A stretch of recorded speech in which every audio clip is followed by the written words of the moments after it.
Ulcer কেন হয়?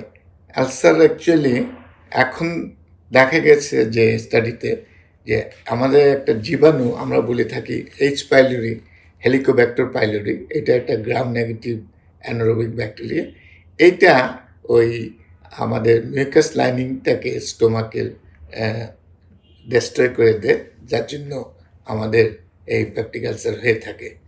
আরেকটা কারণ হলো, সেটা হলো যে আমরা যদি কোনো ব্যথার জন্য, বাতের ব্যথা বা সর্বাঙ্গে ব্যথা জন্য কোনো পেইন কিলার, অ্যাসপিরিন জাতীয় কোনো পেইন কিলার খেয়ে থাকি, আমরা বলি নন স্টেরয়েড অ্যান্টি ইনফ্ল্যামেটরি ড্রাগস, সেখানে এই পেইন কিলারটা এই অ্যাসিড সিক্রেশনটা ক্ষতটাকে বাড়াই দেয়, যার ফলে এই আমাদের মিউকাস লাইনিংটা ডেস্ট্রয় হয়ে যায়।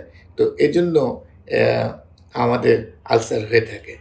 আর লাইফস্টাইলটাও আমাদের কারণে হয়ে থাকে। যদি আমরা অনেকক্ষণ না খেয়ে থাকি, অ্যাসিডটা স্টোমাক থেকে অ্যাসিড সিক্রেশনটা বেশি হয় এবং খালি পেটে অনেকক্ষণ থাকলে সেখান থেকে হতে পারে।